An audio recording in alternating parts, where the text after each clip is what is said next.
Welcome to exam ரலி. So SBI PO notification விட்டுட்டாங்க. So most expected notification. So எல்லாருமே நம்ம நினச்சிட்டு இருந்தோம் எஸ்பிஐபிஓ அட்லீஸ்ட் ஒரு 2000 வேகன்சி வச்சும் விட்டுருப்பாங்க அப்படின்ட்டு. பட் இந்த நோட்டிஃபிகேஷனில் ஒன்லி 600 வேகன்சி மட்டும் தான் விட்டுருக்காங்க. ஸோ மோஸ்ட் எக்ஸ்பெக்டட் நோட்டிஃபிகேஷனாக இருந்தது. ரொம்பவே நம்மளுக்கு ஒரு ஏமாற்றத்தை தான் கொடுத்துருக்கு. ஸோ இதில் எந்தெந்த கேட்டகரிக்கு எவ்வளோ வேகன்சி இருக்குது, எக்ஸாம் பேட்டர்ன் மேஜராக சேஞ்சஸ் வந்து இந்த எஸ்பிஐ நோட்டிஃபிகேஷனில் பண்ணியிருக்காங்க. அந்த சேஞ்சஸ் என்ன அப்படிங்கிறத பற்றி டீட்டெயிலாக இந்த வீடியோவில் நம்ம பார்க்கலாம். ஸோ ஃபஸ்ட்டு கேட்டகரி வைஸ் நம்மளுக்கு வந்து வேகன்சி பார்க்குறப்ப என்னென்ன கேட்டகரிக்கு எவ்வளோ வேகன்சி நம்ம பார்த்தோம் அப்படின்னா, எஸ்சி கேட்டகரிக்கு வந்து 87 வேகன்சி கொடுத்துருக்காங்க. அதே மாதிரி எஸ்டி கேட்டகரிக்கு வந்து ரெகுலர் வேகன்சி வந்து 43, பேக்லாக் வேகன்சி வந்து 14, டோட்டலாக 57 வேகன்சி வந்து கொடுத்துருக்காங்க. ஸோ ஓபிசியை பொறுத்த வரைக்கும் 158 வேகன்சி, இடபிள்யூஎஸ் பொறுத்த வரைக்கும் 58 வேகன்சி, ஜென்ரலில் பொறுத்த வரைக்கும் 240 வேகன்சி. ஸோ டோட்டலாக இவங்க ரெக்ரூட்மெண்ட் பண்ண போகிறது 600 வேகன்சி தான். So around at least year on year வந்து அட்லீஸ்ட் 2000 வேகன்சி வந்து ரெக்ரூட்மெண்ட் பண்ணுவாங்க. பட் இந்த இயர் வந்து அந்த 2000 விட ரொம்ப 1/3 வேகன்சி கூட இல்லை. ஸோ அந்தளவுக்கு வேகன்சி வந்து ரொம்பவே குறைஞ்சிருக்கு. அதே மாதிரியே இன்னொரு மெயினான விஷயம் என்னென்னா, எக்ஸாம் பேட்டர்ன் மிகப்பெரிய அளவில் சேஞ்ச் ஆகிருக்கு. ஸோ ப்ரிலிம்ஸ் எக்ஸாமே சேஞ்ச் ஆகிருக்கு. எப்பயும் மெயின்ஸ் எக்ஸாமில் தான் முன்ன வந்து சேஞ்ச் பண்ணது வந்து டிஐ வந்து சேஞ்ச் பண்ணாங்க. 35 கொஷினாக இருந்தது 30 கொஷினாக சேஞ்ச் பண்ணி ஜென்ரல் அவேர்னஸ் கொஷின்ஸ் வந்து இன்க்ரீஸ் பண்ணாங்க. பட் இந்த டைம் ப்ரிலிம்ஸ் எக்ஸாம்லேயே அவங்க கையை வச்சிட்டாங்க. ஸோ இது வரப்போகிற அப்கமிங் டேஸில் அப்கமிங் எக்ஸாமுக்கு ரிஃப்ளெக்ட் ஆகுமா அப்படின்னா கொஞ்சம் கொஷின் மார்க் தான். ஏன்னா எஸ்பிஐபிஓவில் சேஞ்ச் பண்ண டேட்டா அனாலிசிஸ் அண்ட் இன்டர்பிரேஷனில் 35 கொஷினாக இருந்து 30 கொஷினாக குறைச்சாங்க இல்லையா? ஸோ அந்த பேட்டர்னே இன்னும் ஐபிபிஎஸ்சில் சேஞ்ச் பண்ணல. ஐபிபிஎஸ் பிஓ ப்ரிலிம்ஸில் 35 கொஷினாக இருந்து 30 கொஷினாக, அதாவது எஸ்பிஐபிஓவில் 35 இருந்து 30 மாற்றினதை ஐபிபிஎஸ் பிஓ ப்ரிலிம்ஸில் வந்து இன்னும் அந்த 35 30 இவங்க மாற்றலை. ஸோ அதனால் மேஜராக இந்த சேஞ்சஸ் வந்து இம்ப்ளிமெண்ட் ஆகிறதுக்கு கொஞ்சம் டைம் எடுக்கும். பட் மேபி இன் ஃப்யூச்சரில் 1 or 2 இயர்க்கு அப்புறம் மேபி இது ஐபிபிஎஸ் எக்ஸாம்ஸ்லேயும் ரிஃப்ளெக்ட் ஆகிறதுக்கு மேக்ஸிமம் சான்சஸ் இருக்குது. ஸோ இதுக்கு அடுத்தது நோட்டிஃபிகேஷன் என்றைக்கு நம்ம இந்த அப்ளிகேஷன் அப்ளை பண்ணுற டேட் ஸ்டார்ட் ஆகுது அப்படின்னா 27 டேட் ஆகுது. ஸோ அப்ளிகேஷன் ஃபீஸுமே 27 நம்ம பே பண்ணலாம். ப்ரிலிம்ஸ் எக்ஸாம் வந்து எப்போ நடக்க போகுது அப்படின்னு டென்டேட்டிவாகவே கொடுத்துட்டாங்க.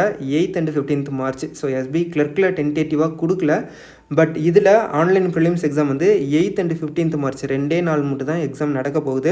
ஸோ ப்ரிலிம்ஸ் எக்ஸாம் ரிசல்ட் வந்து ஏப்ரலில் விட போகிறாங்க. அதே மாதிரி மெயின்ஸ் எக்ஸாம் வந்து எப்போ நடக்க போகுது அப்படின்னா ஏப்ரல் லாஸ்ட் வீக், அப்படி இல்லைனா மே ஃபஸ்ட் வீக் வந்து மெயின்ஸ் எக்ஸாம் நடக்க போகுது.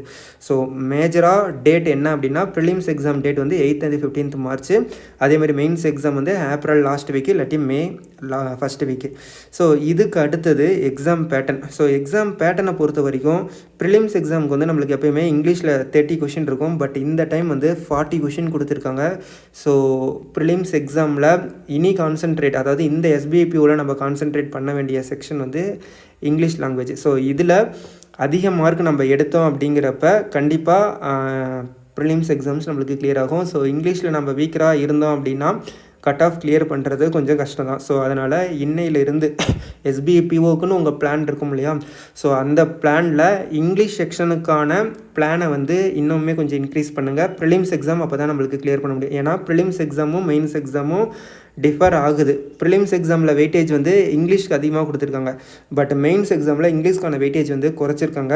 ஸோ அதை நம்ம பார்ப்போம். ஃபஸ்ட்டு ப்ரிலிம்ஸ் முடிச்சிருவோம். ஸோ இங்கிலீஷ்க்கு பார்த்தீங்க அப்படின்னா 40 கொஷின். ஸோ இந்த 40 கொஷினை 20 மினிட்ஸில் தான் நம்ம அட்டன் பண்ணுற மாதிரி இருக்குது. அதே மாதிரி கான் செக்ஷனை பொறுத்த வரைக்கும் 30 கொஷின் 35 இருந்து 30 குறைச்சிட்டாங்க.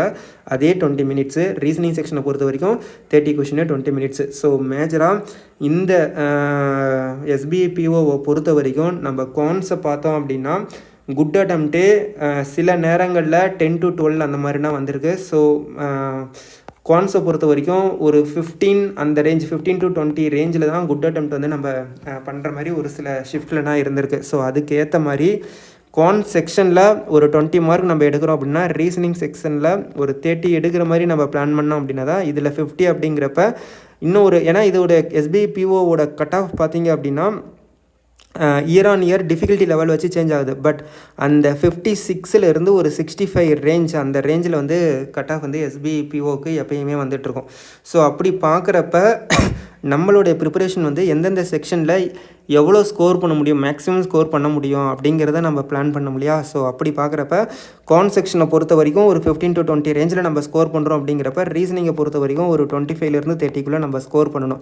ஸோ அப்படின்னா தான் இதில் மினிமம் மார்க் எடுத்திங்கன்னா இதில் 40 கொண்டு வந்தீங்க அப்படின்னா தான் இங்கிலீஷில் ஒரு 25 ஸ்கோர் பண்ணி 65க்கு மேலே நீங்கள் மார்க் எடுத்திங்கன்னா தான் நம்ம அந்த கட் ஆஃபை வந்து நம்ம 65க்கு மேலே நீங்கள் அட்டெம்ப்ட் கொடுத்தீங்கன்னா தான் அந்த கட் ஆஃபை நம்ம கிளியர் பண்ண முடியும், 1-2 மிஸ்டேக் பண்ணாலும். ஸோ அதுக்கேற்ற மாதிரி நம்மளுடைய பிளான் வந்து இந்த வருஷம் ஆல்ரெடி நம்ம பிளான் பண்ணுறதை விட இன்னும் கொஞ்சம் எக்ஸ்ட்ராவாக நம்ம எஃபர்ட் போட்டு நம்ம பிளான் பண்ணுற மாதிரி தான் இந்த இயர் வந்து எக்ஸாம் பேட்டர்ன் இருக்குது. ஓகேவா?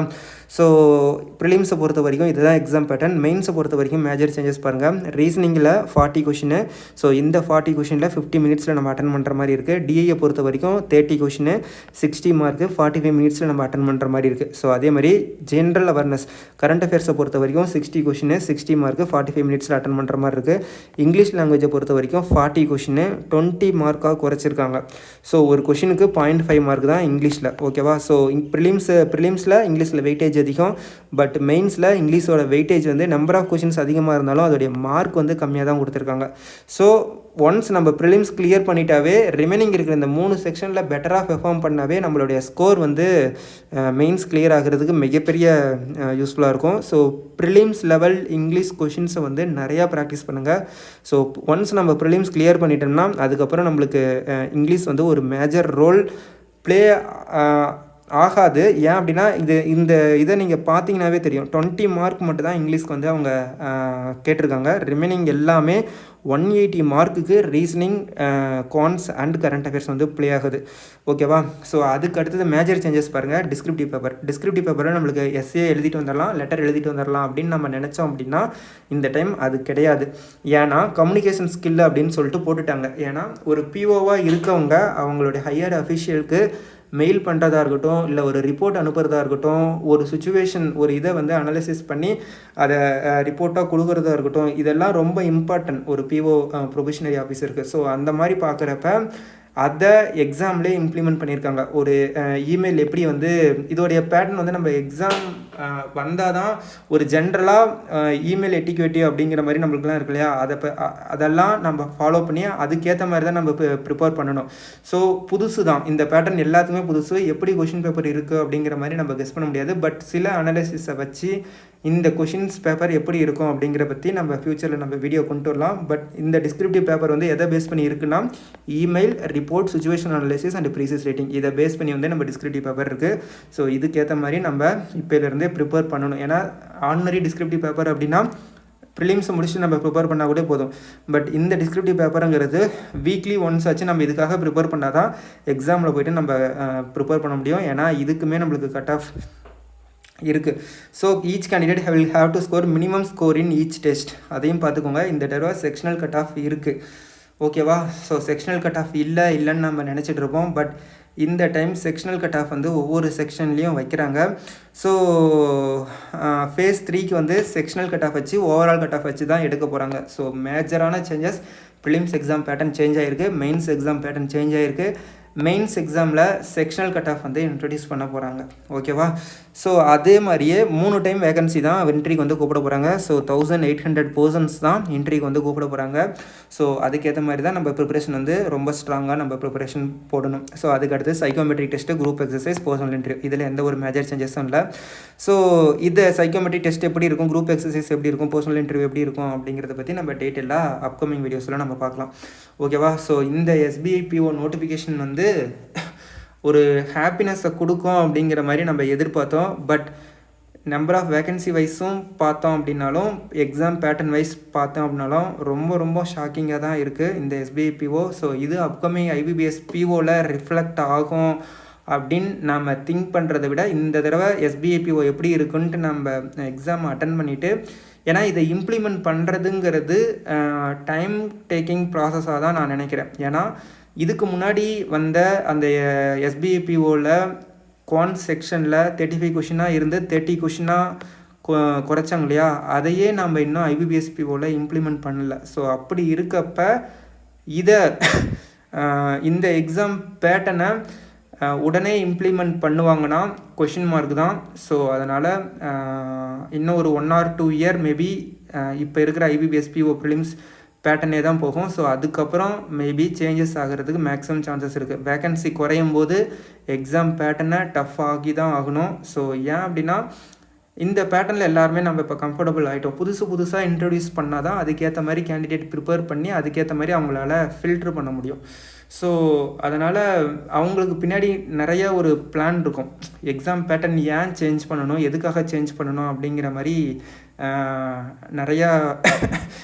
நிறையா அனலைசிஸ் இருக்கும். ஸோ அதனால தான் இவங்க எக்ஸாம் பேட்டர்ன் சேஞ்ச் பண்ணி இங்கிலீஷ்க்கு அதிகமாக ஒரு முக்கியத்துவம் கொடுத்து இந்த எக்ஸாம் வந்து கண்டக்ட் பண்ணுறாங்க. ஸோ அதனால் அந்த எக்ஸாம் பேட்டர்னுக்கு ஏற்ற மாதிரி நம்மளோட ப்ரிப்பரேஷனை அப்கமிங் டேஸில் நம்ம பிளான் பண்ணணும். ஓகே, ஸோ இந்த SBI PO ப்ரிலிம்ஸ்க்கான ப்ரிலிம்ஸ் அண்ட் மெயின்ஸுக்கான ஸ்ட்ராட்டஜி வீடியோ வந்து நான் சீக்கிரமே கொண்டு வரேன். ஸோ இந்த SBI PO நோட்டிஃபிகேஷன் பற்றி நீங்கள் என்ன நினைக்கிறீங்க அப்படிங்கிறத பற்றி கீழே வந்து கமெண்ட் பண்ணுங்கள்.